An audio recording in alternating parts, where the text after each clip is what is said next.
Fresco dans la dynamique de la lutte contre le cancer du sein.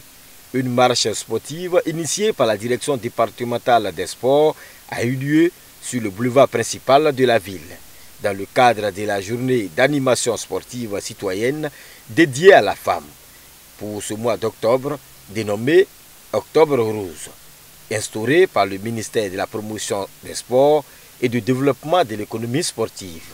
Les femmes n'ont qu'à faire sport. Mais quand tu fais sport, là, ta santé, là, ça est là.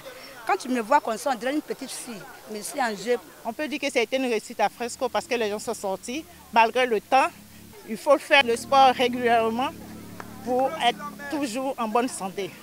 Selon le préfet du département, des séances de sensibilisation et de dépistage du cancer du sein vont se poursuivre dans tout le département de Fresco. Fresco n'a pas voulu rester en marge. Elle a voulu, avec l'appui des directions départementales installées, mener cette activité.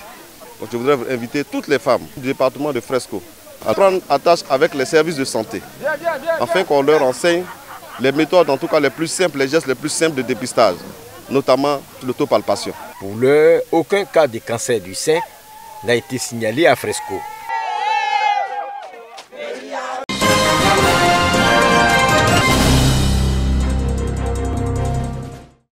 Gbapleu, localité située à 45 km de Dioukoué. Le médecin en chef du centre de santé urbain du village reçoit des kits sanitaires de la part de l'Union nationale des journalistes correspondant de presse de Côte d'Ivoire. Cette action vise à renforcer les acquis de ce centre hospitalier en termes de soins de santé. Les bénéficiaires ont promis faire bon usage de ce don. Rassurez-vous, nous tous ici présents, nous en saurons faire bon usage pour offrir un cadre sain où tous les usagers du centre de santé pourront recevoir des prestations de qualité.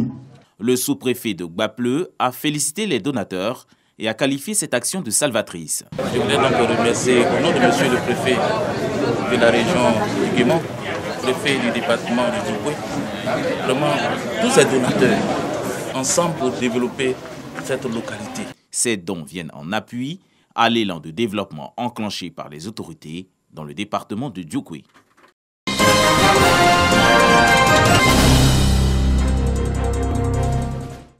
L'école là, ça pour tout le monde.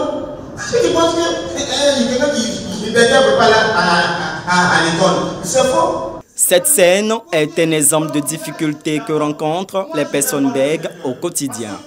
C'est pour trouver des solutions à leur insertion socio-professionnelle que la Fédération nationale des organisations pour la promotion des bègues s'est réunie autour du thème « Parlons pour créer le changement ». C'est une journée de grâce, c'est une journée solennelle où nous avons la possibilité vraiment de communiquer avec le monde extérieur.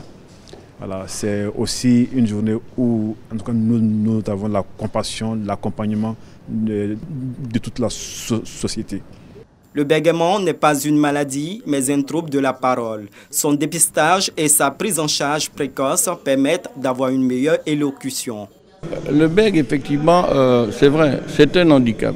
Il faut le gérer, il faut les aider à le gérer, mais il ne faut pas les mettre à l'écart. Il faut les intégrer dans tous les systèmes. C'est vrai que nous signons des certificats de non-bégaiement pour les enseignants, mais il y a des enseignements où c'est possible qu'ils puissent s'intégrer, et même beaucoup de métiers dans lesquels ils peuvent s'intégrer. Lassiné, étudiant en Master 2, est bègue depuis son enfance. Pour lui, cette initiative est une occasion d'avoir plus d'informations auprès des experts. On est des personnes qui